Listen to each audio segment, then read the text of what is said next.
नमस्कार दोस्तों। आज हम एक ऐसी रहस्यमयी लोक कथा में घुसने वाले हैं जो सच में आपके रोंगटे खड़े कर देगी। एक ऐसी कहानी जहां दौलत का अंधा लालच, भटकते हुए भूत और अपने ही खून का धोखा, ये सब आपस में टकराते हैं। ये विश्लेषण आपको ये सोचने पर मजबूर कर देगा कि भाई असली डर किस चीज से होना चाहिए, एक भूत से या अपने ही परिवार की लालच से। तो चलिए बिना किसी देरी के शुरू करते हैं। अब जरा इस दिल दहला देने वाली चेतावनी पर ध्यान दीजिए। वाजी नाम के एक रहस्यमयी भिखारी ने कहा था, तुम्हारी संपत्ति एक मुर्दे की भीख है और तुम्हारी जान एक मृत्यु घोष ले लेगा। सोचो, अगर अचानक आपको कोई ऐसी बात बोले तो कैसा लगेगा? रूह कांप जाएगी ना? ये शब्द कोई हवा में कही गई बात नहीं थी, बल्कि आगे आने वाले एक बहुत बड़े भयानक खतरे का इशारा था। और यहीं से इस कहानी में एक जबरदस्त ट्विस्ट आता है। तो यहाँ मूल मुद्दा ये है दोस्तों, सोच कर देखिए, क्या होगा अगर एक रोता हुआ अकेला भूत किसी इंसान को 50 एकड़ जमीन और एक आलीशान हवेली देने का ऑफर दे, और बदले में क्या मांगे? सिर्फ इतना कि वो इंसान उसे अपना पिता मान ले। सुनने में थोड़ा अजीब लग रहा है ना? एकदम अजीब डील। लेकिन देखो, जब लालच इंसान पर हावी होता है ना, तो वो किसी भी हद तक जा सकता है। तो आइए देखते हैं कि ये सौदा आखिर शुरू कैसे हुआ। पहला भाग, व्यापारी का अंधा लालच। ये कहानी है गौरीनाथ की। तो हमारा मुख्य पात्र गौरीनाथ एक बेहद गरीब प्याज बेचने वाला था। उसका जिंदगी में बस एक ही सपना था, किसी भी तरह से अमीर बनना। गौरीनाथ का मानना था कि उसके रिश्तेदार उसका अपना खून है, उसकी सबसे बड़ी ताकत है। वो हर हाल में उनके आगे खुद को साबित करना चाहता था। लेकिन दूसरी तरफ उसकी पत्नी गौतमी ने स्थिति को बिल्कुल सही पहचाना था।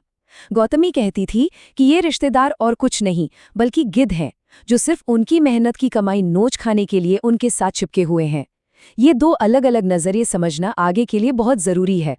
दूसरा भाग, भूत से खौफनाक सौदा। सब कुछ बदल गया एक अंधेरी रात को। एक अमावस्या की रात थी। भारी बारिश के बाद गौरीनाथ को जल्दी गांव पहुंचना था, तो समय बचाने के चक्कर में उसने कब्रिस्तान वाला शॉर्टकट ले लिया। वहीं ठीक आधी रात को उसकी मुलाकात रुद्रधर्म नाम के एक रोते हुए भूत से हुई। भूत ने अपना दुखड़ा सुनाया कि उसका अंतिम संस्कार करने वाला कोई नहीं है। गौरीनाथ ने तुरंत उसकी हड्डियां दफनाई, एक प्रॉपर धर्म कर्म किया, और उसके बदले में जैसा वादा था, भूत ने अपनी सारी की सारी दौलत, जमीन और हवेली गौरीनाथ के नाम कर दी। रातों रात किस्मत पलट गई। और हाँ, ध्यान रखना, रुद्रधर्म कोई आम भूत नहीं था। उस अकेले भूत के अंदर 100 मजदूरों के बराबर की ताकत थी। वो रातों रात पूरे खेत में प्याज उगा देता था। यहाँ तक कि जब एक बार भयंकर सूखा पड़ा, तो ये भूत 8 गांव पार करके एक तालाब से पानी पीकर आया और खेत में आकर अपने मुंह से पानी छिड़ककर पूरी सिंचाई कर दी। इस जादुई मदद की वजह से गौरीनाथ देखते ही देखते गांव का सबसे अमीर आदमी और मुखिया बन बैठा। तीसरा भाग, भिखारी की चेतावनी।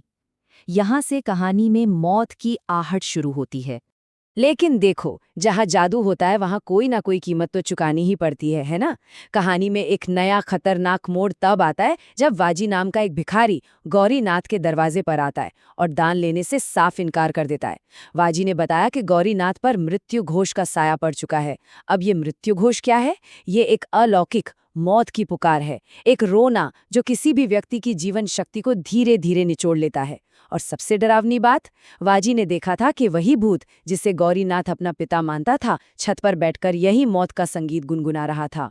चलिए इसको थोड़ा और डिटेल में समझते हैं। वज्जी, जिसके पास असली में तांत्रिक शक्तियां थीं, उसे गौरीनाथ की पत्नी और परिवार पर दया आ गई। उसने क्या किया? वो बिना कुछ खाए पिए लगातार 9 दिन और 9 रात गौरीनाथ के घर के बाहर ध्यान लगाकर बैठ गया और सुरक्षात्मक मंत्रों का जाप करता रहा। उसने किसी तरह भूत को अस्थायी रूप से बंदी बना लिया, ताकि मौत के इस श्राप को कुछ वक्त के लिए रोका जा सके। ये 9 दिन का समय सच में बेहद तनावपूर्ण था। चौथा भाग, रिश्तेदारों का सच। अब होता है लालच का असली पर्दाफाश। अब यहाँ सबसे बड़ा सवाल ये है कि आखिर भूत ने अचानक अपने ही बनाए हुए बेटे को मारने की कोशिश क्यों की। इसके पीछे एक बहुत ही दुखद घटना थी।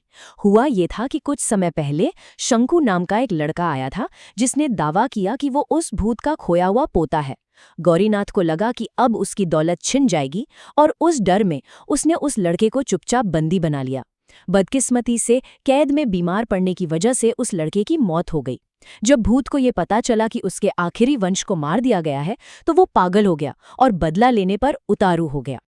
अब इस श्राप से बचने का सिर्फ एक ही रास्ता बचा था।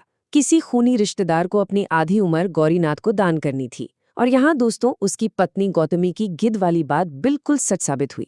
जब गौरीनाथ ने अपने उन्हीं रिश्तेदारों से मदद मांगी जिन्हें उसने सालों तक अपने घर में ऐश कराई, तो उन्होंने सीधे मुंह पर इनकार कर दिया।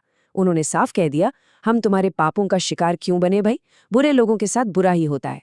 सोचिए, ये गौरीनाथ के लिए कितना कड़वा सच था। जिन रिश्तेदारों पर उसने सब लुटाया, मुसीबत आते ही उन्होंने उसे मरने के लिए अकेला छोड़ दिया। 5वां भाग, मंत्र वाली काकी। जब अपने धोखा दे दे तब आती है आखिरी उम्मीद। तो जब अपनों ने ही मुंह मोड़ लिया, तब एंट्री होती है मंत्रा वाली काकी की, एक बेहद शक्तिशाली तांत्रिक महिला। लेकिन गौरीनाथ की जान बचाना कोई छोटा मोटा जादू नहीं था। उसके लिए एक आयु रत्न बनाना जरूरी था, और इस रत्न को बनाने के इंग्रेडिएंट्स सुनिए। काकी के सहायकों को लाना था एक गुफा के भयानक कौओं के श्रापित आंसू, एक राक्षस पेड़ की लाल लकड़ी, और एक लाल नदी की राक्षसी मछली के सिर से निकला हीरा। इन चीजों को इकट्ठा करना अपने आप में एक जानलेवा मिशन था। इतनी कड़ी मेहनत और खतरे के बाद आखिरकार वो आयु रत्न बनकर तैयार हो गया।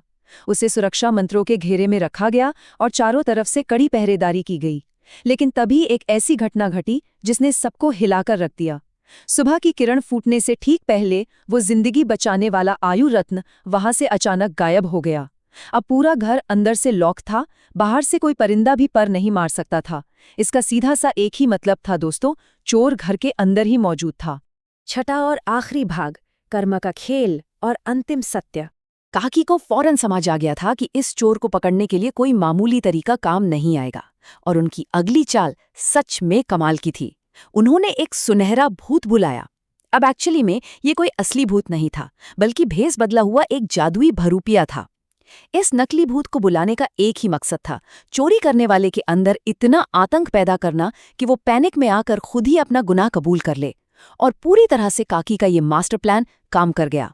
डर के मारे उसी घर के एक रिश्तेदार ने वो हीरा वापस निकाल कर रख दिया, और उसके बाद जो सच्चाई खुलकर सामने आई, उसने सबके पैरों तले से जमीन खिसका दी।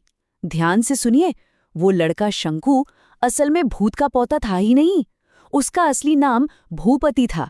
उसकी हथेली पर जो चांद का निशान था ना, वो उसी लालची रिश्तेदार ने जालसाजी से बनवाया था। इस पूरी साजिश के पीछे उसी रिश्तेदार का दिमाग था, जो गौरीनाथ की सारी दौलत ऐंठना चाहता था। सच्चाई तो ये थी कि भूत का अपना असली परिवार सालों पहले ही एक नाव दुर्घटना में मारा जा चुका था।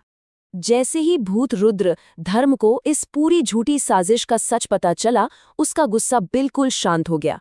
उसे एहसास हुआ कि गौरीनाथ ने उसके किसी असली पोते को नहीं, बल्कि एक धोखेबाज को सजा दी थी। भूत ने अपना वो जानलेवा श्राप वापस ले लिया, और इस तरह गौरीनाथ की जिंदगी आखिरकार बच गई। लेकिन इस भयानक घटना ने गौरीनाथ की आंखें हमेशा के लिए खोल दी थी। उसने बिना किसी देरी के उन सारे परजीवी और लालची रिश्तेदारों को हमेशा हमेशा के लिए अपने घर से धक्के मारकर निकाल बाहर किया। तो इस रोचक विश्लेषण को खत्म करने से पहले मैं आप सबके लिए एक बहुत ही गहरा सवाल छोड़कर जाना चाहती हूँ। जब असली मुसीबत आती है, तब असल राक्षस कौन होते हैं?